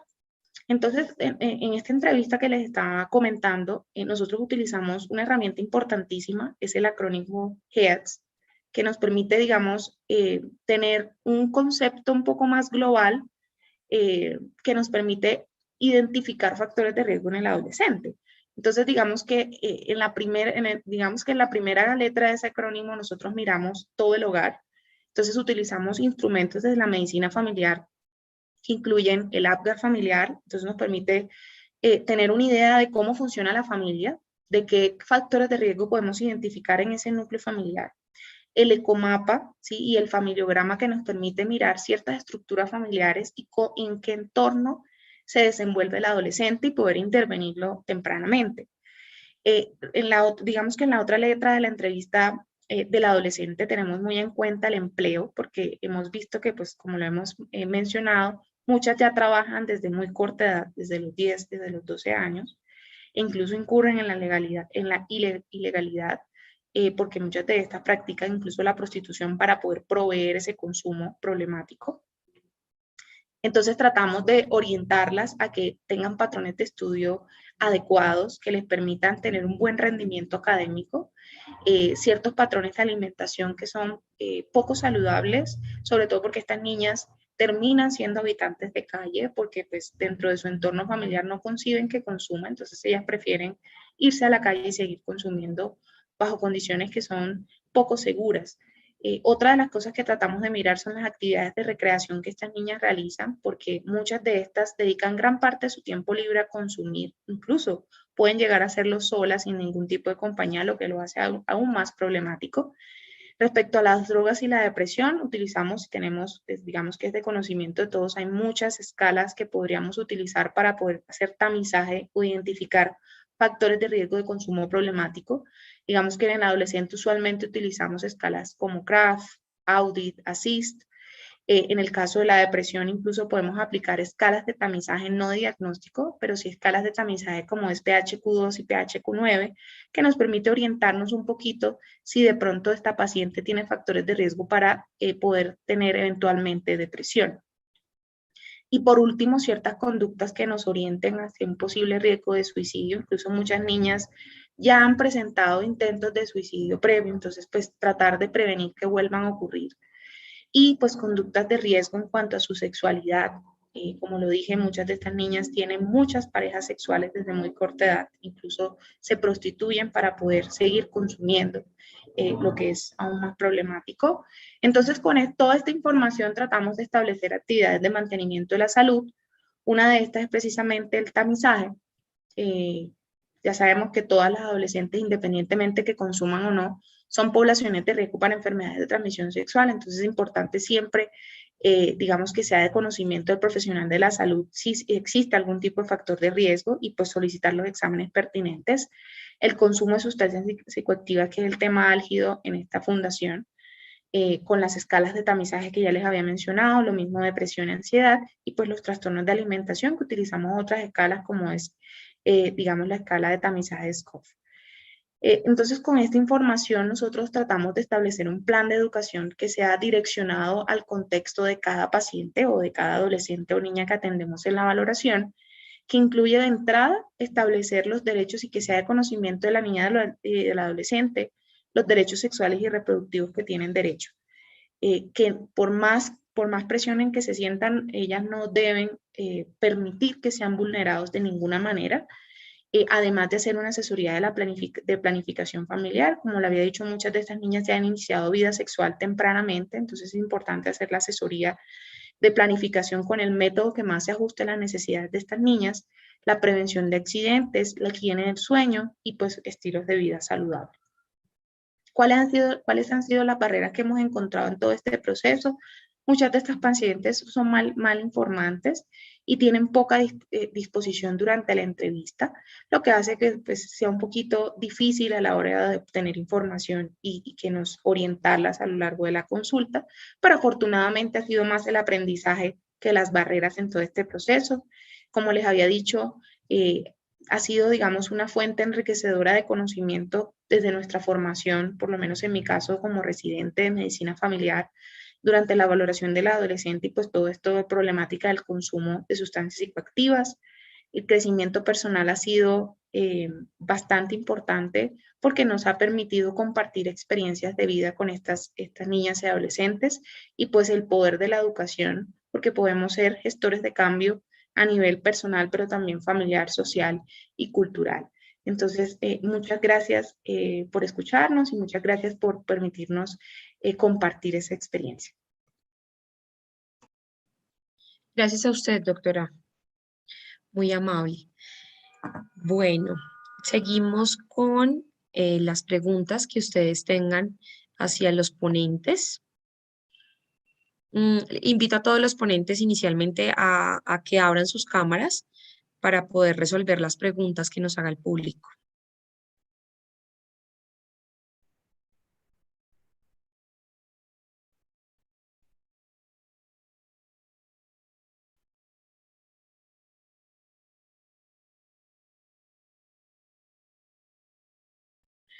Bueno, vamos a empezar con la primera pregunta. Dice, ¿cómo asume la industria de la medicina la intoxicación que generan formulando opioides? Esta pregunta nos la puede resolver la doctora Laura. Claro que sí. Doctora Laura, ¿nos ayuda, por favor? Bueno, realmente es curioso escuchar la industria de la medicina, ¿cierto? Pero digamos que por parte del personal de salud y en especial del grupo de medicina y del grupo de toxicología, es alarmante el trastorno que hay por uso de opioides. Entonces, los opioides sí son considerados unas sustancias psicoactivas que generan dependencia, están como tal en los diagnósticos DSM-5 y lo que hacemos en este contexto, digamos que lo tenemos en cuenta como uso no recreativo en el contexto de medicación o prescripción, ya sea de uso prolongado o inadecuado de opioides o bien por automedicación. Cuando hablamos de automedicación, muchas veces creemos que va a ser recreativo, pero no es así. Es decir, el desconocimiento también hace parte de la problemática que tenemos con el trastorno de sustancias y con el trastorno de uso de opioides. Entonces, ¿cómo lo manejamos? En Colombia en general, digamos que la epidemiología respecto a los trastornos por opioides no es muy clara y lo manejamos al igual que con otras sustancias de uso recreativo. Verificamos que el paciente consulta por este problema y lo que hacemos es orientarlo, determinar el hábito de consumo o el hábito de prescripción, como lo ha venido usando, y de esta forma determinamos pues un tratamiento ya sea farmacológico dirigido y obviamente multidisciplinario teniendo en cuenta cuál ha sido el trastorno por uso de esta sustancia. Gracias, doctora. Sí, digamos que yo le agregaría una pequeña intervención y es que hay pacientes que sí requieren el manejo con los opioides. Realmente hay unos que no, pero hay otros pacientes que sí se benefician de manejo con estos medicamentos. Entonces nosotros desde el área de toxicología y en compañía de otras especialidades como psiquiatría y medicina del dolor, lo que hacemos es tratar de minimizar o mitigar un poco la dependencia, rotando de pronto los opioides y generando que el paciente tenga control del dolor sin exponerlo a generar una dependencia inmediata. ¿Listo? Gracias, doctora. Gracias por su respuesta. Bueno, otra pregunta que nos hace el público por acá. Dice, ¿qué controles o medidas debe tener el consumidor recreativo habitual? Doctor Paco, doctor Franklin, doctora Laura, les dejo abierta la pregunta para quien nos quiera colaborar. Bueno, realmente, digamos que controles, inicialmente nosotros tenemos como una consulta inicial, modelo de entrevista motivacional y de determinar cuál es ese hábito de consumo, cuáles son esos factores estresantes, esos estímulos que lo llevan al consumo también para poder intervenir. De ahí que la intervención va desde un aporte psicológico, conductual y también farmacológico. Entonces eso lo hacemos también en la consulta inicial. Además de eso, verificamos el daño orgánico que tiene secundario pues, al consumo de la sustancia en específico. Entonces, para nosotros es fundamental determinar la organicidad, enviar para clínicos y fortalecer esa entrevista motivacional al cese del consumo. Y de ahí pues pasamos a los controles dependiendo de cada paciente. El manejo sí es totalmente individualizado y con eso pues contamos con el apoyo de múltiples especialidades, psicología, psiquiatría, también deporte que nos ayuda mucho y pues digamos que es como el aporte inicial. Perfecto, gracias, doctora. Seguimos. ¿Cuál es la efectividad del tratamiento nodal? Dice porcentaje según la investigación. Esto es para los doctores de psiquiatría. Bueno, inicialmente habría que hacer la aclaración que realmente lo que nosotros hicimos en cuanto a esta división nodal de pues, clasificar en 3 diferentes nodos los itinerarios terapéuticos es primeramente el primer nodo es todas esos espacios que se brindan a estos pacientes de consumo que no son manejados médicamente, que no tienen un apoyo de ninguna clase de médico, sino que son más bien unos espacios un poco más informales, como podrían ser las iglesias o los colegios, cuando a veces se encargan de tratar a estos pacientes desde sus enfoques no científicos. El segundo nodo, que es cuando ya acuden a una ayuda médica, que puede ser por un médico general, por otras especialidades diferentes a toxicología y psiquiatría, o incluso manejo por psicología. Y el tercer nodo, pues ya es cuando por fin llegan a consultar por toxicología y psiquiatría y es cuando se inicia el tratamiento correcto. Entonces creo que sería un error hablar de porcentaje de, digamos, de efectividad, ya que pues realmente cuando recibimos a todos estos pacientes es porque han tenido fracaso en todos estos itinerarios terapéuticos y se ha hecho una carrera tan larga. Como lo decía mi compañero anteriormente, hemos evidenciado que el promedio del tiempo que pierden los pacientes en esta carrera es aproximadamente 10.4 años, según lo que hemos podido evidenciar. Entonces, pues no se puede hablar de una efectividad en los otros nodos, sino que para nuestro estudio, la efectividad empieza a estudiarse a partir de cuando consultan por nosotros, por toxicología y psiquiatría, y habría que seguirlos en el tiempo, a pues, evaluar el porcentaje de recaídas que pueden llegar a tener. Es claro, doctor, gracias. A propósito del trabajo que ustedes mencionaron, ¿cuál fue el número de la población estudiada en el hospital? Entendí yo que todavía no podemos hablar de un número porque realmente siguen teniendo inclusión los pacientes, ¿es así? Ah, bueno, es que me adelanté porque era una de las preguntas. Sí, correcto. Efectivamente es así. Todavía no tenemos pues un número cerrado. Hemos venido haciendo la recolección de estos pacientes desde hace aproximadamente meses. En el momento tenemos datos recolectados de 36 entrevistas directamente pues hechas a los pacientes. Aunque pues en un principio uno pensaría que es una un tamaño de muestra no significativo estadísticamente hablando, es importante recordar que el corte de la investigación que nosotros proponemos es inicialmente cualitativo para después tener un enfoque mixto. Entonces, en la investigación cualitativa es infrecuente encontrar tamaños de muestra muy grandes porque ocurre un fenómeno como el que ya evidenciamos nosotros, que es el que en el momento en que se recopila esa información, que se transcriben las entrevistas, los apuntes, lo que se va tomando, uno se da cuenta que muchos de estos datos recolectados de la narrativa de los pacientes tienden a ser redundantes entre uno y otro. Entonces uno se da cuenta que cuando uno se sienta a analizar todos estos datos, tiene un montonón de datos que redundan, que se repiten y que pues hacen que se pierda finalmente el objetivo de la investigación. Entonces, pues, aunque llevamos 36 pacientes y pues la idea es seguir incluyendo más, tenemos también pues la propuesta de hacer ese muestreo intencional en el que podamos seleccionar de todos los pacientes de los que obtengamos datos, cuáles son los que representan mejor el fenómeno que nosotros queremos estudiar. Porque si tomamos muestras muy grandes, vamos a perder el objetivo principal y fundamental de la investigación. Gracias, doctor. No, igual, independientemente de que el tamaño de la muestra aparentemente sea pequeño, para un estudio de este tipo, descriptivo, cualitativo, realmente es bastante significativo. Nosotros en el país no contamos con estudio de este nivel. Entonces, realmente sí aporta bastante, ¿no? Y como usted decía, es el punto de partida para otros estudios. Probablemente después no sean solo descriptivos, sino cuantitativos y que nos permitan ampliar otros puntos que quedan como a la espera de mayor abordaje, ¿verdad? Bueno, no sé Así si en el es. público hay alguna pregunta adicional. Perdón, doctor, discúlpeme.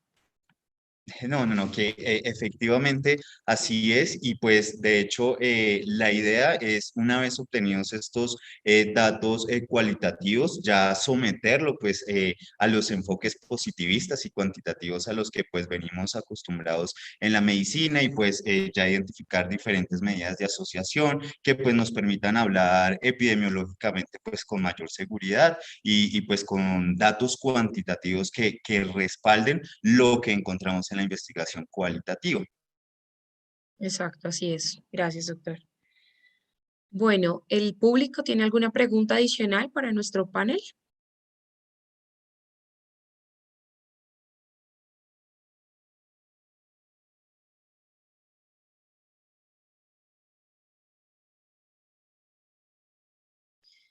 Doctora Vanessa, desde la experiencia que ustedes han tenido como servicio en la Fundación Semillas de Amor, ¿qué aspecto positivo resaltaría usted desde su servicio para la atención de estas pacientes?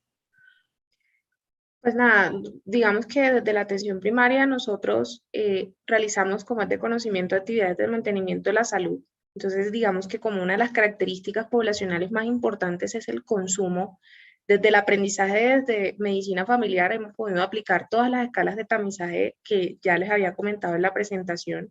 Digamos que el conocimiento ha sido bastante importante y pues la aplicación que nosotros le podemos dar a estas niñas y adolescentes, no solo con estas escalas, identificando factores de riesgo, vamos a impactar positivamente en la vida de estas niñas y en todo este proceso de rehabilitación y de hacer un empoderamiento femenino a la hora de comentarles a ellas cuáles son los derechos sexuales y reproductivos, la asesoría en planificación familiar, que son, digamos, un complemento a la problemática inicial por la cual las niñas están en rehabilitación, que son el abuso sexual, digamos, el contexto ilegalidad y todo esto. Gracias, doctora. Bueno, otra pregunta. ¿Cómo se maneja el síndrome de abstinencia en los sujetos internados, los que salen de un proceso y vuelven a recaer? Doctora Laura, colabórenos con la respuesta. Bueno, en realidad cada recaída es un proceso nuevo, es decir, lo tomamos como un motivo de consulta nuevo. Evidentemente, si tenemos múltiples recaídas, pues algo estamos haciendo mal y hay que evaluarlo, ¿cierto?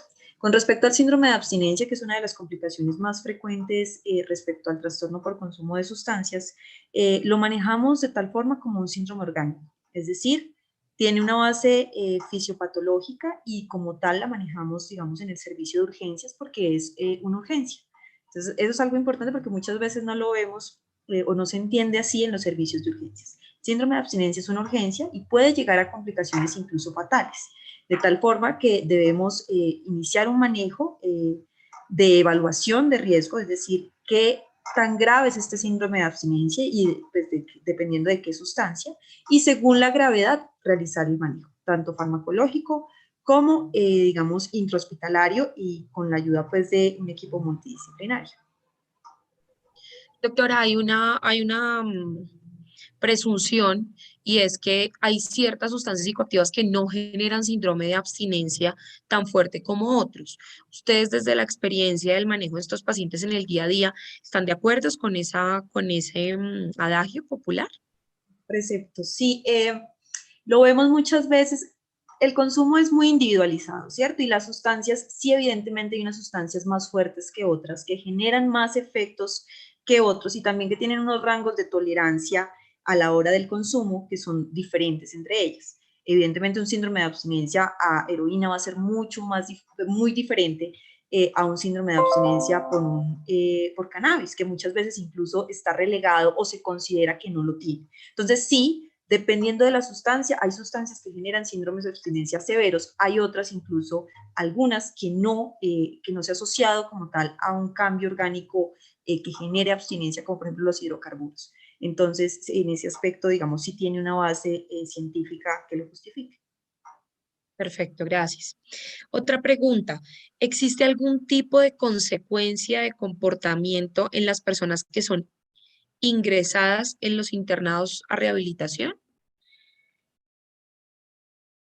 Consecuencia comportamental por someter a internación a una persona. Entiendo yo de pronto que de pronto no, que sea algo a la fuerza. Sí, de pronto, Entendemos sí, De sí, sí, sí. pronto, Edo, entendemos que estos procesos, yo lo mencioné, deben ser voluntarios. Es decir, un paciente que tiene este trastorno por consumo de sustancias, para poder ser atendido y recibir manejo y tener resultados positivos, tiene que tener la voluntad de realizar el proceso.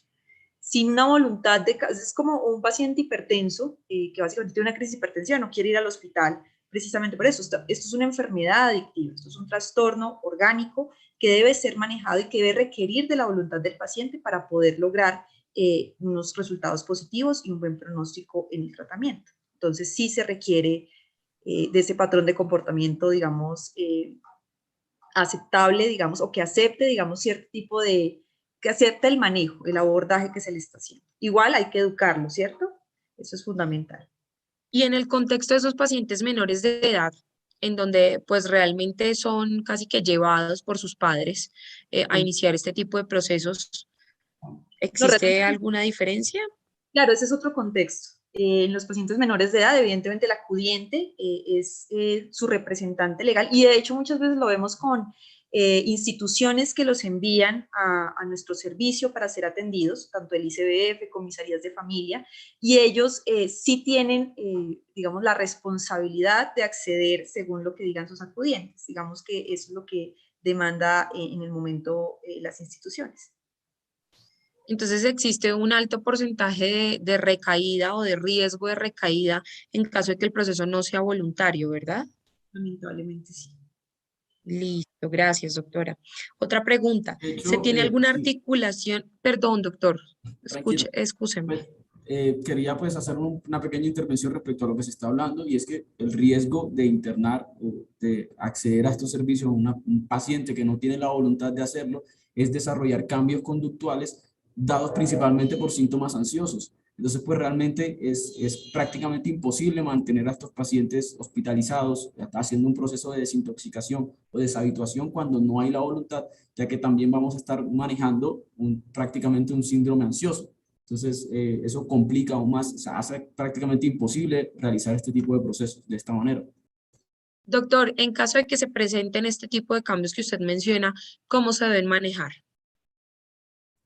Bueno, es que hay que tener en cuenta que cuando ya un paciente entra pues, en estos estados de angustia, estamos ante una urgencia psiquiátrica como tal. Y eso pues requiere el manejo integral por todo el equipo, tanto toxicología como psiquiatría y psicología. E inicialmente hay que evitar una complicación dada por estos síntomas ansiosos que puede llegar a ser una alteración de la conducta como una agitación psicomotora.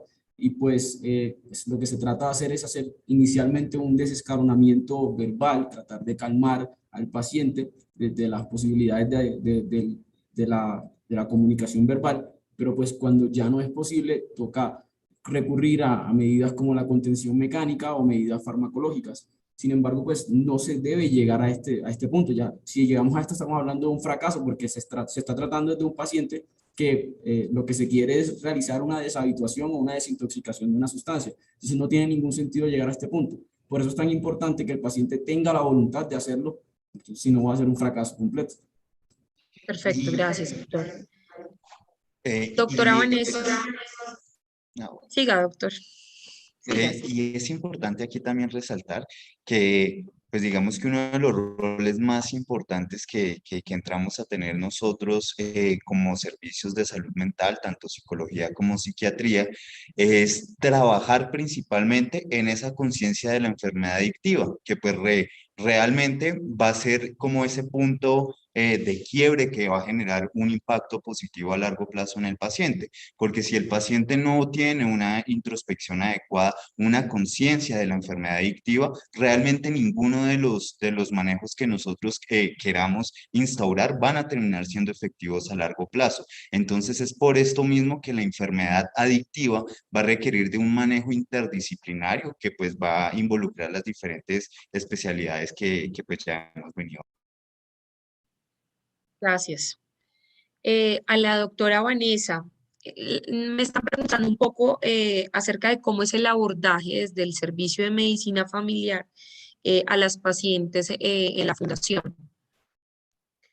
Bueno, como les había comentado, la fundación tiene una capacidad instalada de 110 chicas, que son niñas alrededor de los 10 y los 18 años. Entonces, digamos que dentro del proceso, ellas pasan por 3 fases. La de acogida, digamos que ellas ingresan a unas cabañas bajo la modalidad de internado. Y en la primera fase de acogida, ellas, digamos, son asesoradas por las niñas que ya están en etapas más avanzadas, es decir, ya están en la proyección, que es la etapa final, y las van a acompañar en todo este proceso que dura aproximadamente de 1 a 2 meses, un poco más, dependiendo del caso de cada niña. Y ya en lo que es en la etapa de profundización, todas esas herramientas que se dan inicialmente y de pronto esa dificultad para afrontar todo este proceso de internalización que tienen dentro de la fundación, esas herramientas lo que se hacen es tratar de profundizarlas hasta el punto de que se vuelvan parte de su formación y de su estilo de vida, para que una vez llega a la fase final, que es la de proyección, la niña culmine su proceso de rehabilitación de la mejor manera y pueda salir obviamente de la institución con las herramientas necesarias para poder integrarse nuevamente. ¿Qué hacemos desde la medicina familiar? Nosotros hacemos parte del equipo multidisciplinario de la mano con psiquiatría, nutrición, odontología y otros profesionales que, digamos, damos nuestra valoración, nuestro concepto para que cada niña pueda avanzar en esas fases. Cuando nosotros hacemos la valoración por parte del servicio de medicina familiar, no solamente hacemos intervención del problema principal que es el consumo, sino que podemos tratar otras condiciones de salud adicionales que podemos identificar de manera asociada al consumo de sustancias. Entonces, pues, digamos que en realidad realizamos la entrevista del adolescente mediante el acrónimo HEADS, que nos permite, digamos, tener un concepto global del adolescente y poder emitir un concepto al final de la valoración. Gracias, doctora. A usted, gracias. Bueno, por acá tenemos otra pregunta. ¿Se tiene alguna articulación o una ruta de acción con el ICBF o alguna entidad gubernamental para los casos donde un menor de edad es consumidor de sustancias psicoactivas? Doctora Vanessa, ayúdenos con esa respuesta, sí.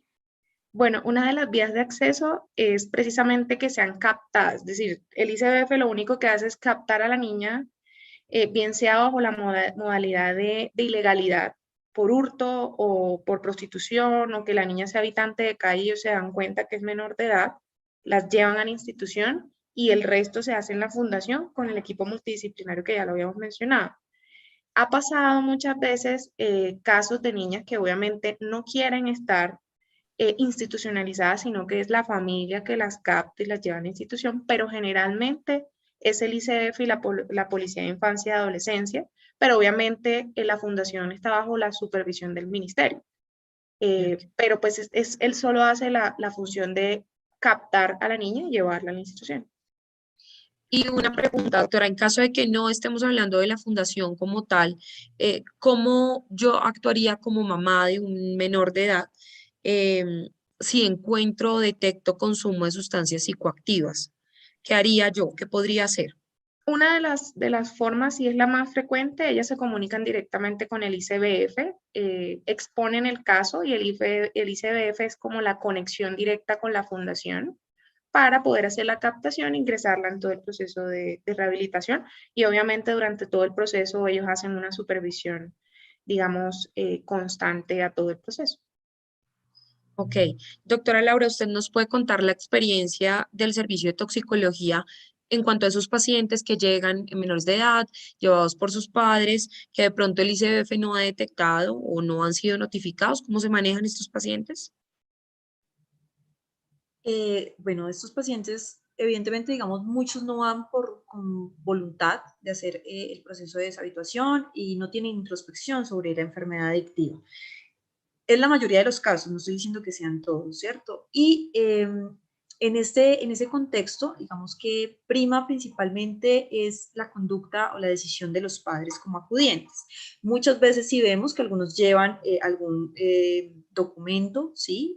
Por parte del ICBF, de comisarías de familia en ocasiones, que lo que hacen es garantes de la salud como tal del menor de edad porque son objetivos o son prioritarios en el contexto de manejo de consumo de sustancias. Y con estos pacientes lo que hacemos es incentivarlos primero, una entrevista motivacional y reconocer cuál es ese patrón de consumo perjudicial para ellos. Iniciamos con la detección de daño orgánico, ¿sí? De determinar si ese paciente amerita o no un manejo intrahospitalario, si tiene unos riesgos, unos factores protectores y de riesgos que lo invita a ser manejado pues de forma intramural, o si por el contrario estos pacientes pueden llegar a hacer un seguimiento ambulatorio. Evidentemente esto debe ser acordado con los padres, es decir, para nosotros hablar con los padres es fundamental y determinar el riesgo, sobre todo de estos pacientes de recaídas, de daño orgánico, el tipo de sustancia es fundamental. Entonces, el requerimiento de manejo farmacológico también. Entonces, son varios aspectos que tenemos en cuenta a la hora de hospitalizar este tipo de pacientes. Pero cuando llegan con actas institucionales, realmente esos pacientes sí o sí tienen un manejo intrahospitalario. Es decir, ya tienen un proceso que ha sido abierto, que ya tiene una conducta de riesgo, que ya ha puesto, digamos, no solamente al paciente, sino a la familia en riesgo y que por lo tanto sí amerita el manejo intrahospitalario. Igual como servicio nosotros nos apoyamos del área de trabajo social, quienes finalmente detectan si hay alguna vulneración de derechos de estos menores o si se requiere iniciar un proceso posterior al manejo de desintoxicación inicial que sea intrahospitalario, porque casi siempre van a otras instituciones como las que nos comenta la doctora Vanessa desde su experiencia. Entonces, hay una conexión entre el ICBF y las entidades gubernamentales y las EPS correspondientes a cada uno de los pacientes, garantizándole el inicio o la atención posterior a la desintoxicación. ¿Listo? Como para agregar. Bueno, no sé si tengan alguna duda adicional, ya se nos está acabando el tiempo y quisiéramos responder pues todas sus inquietudes.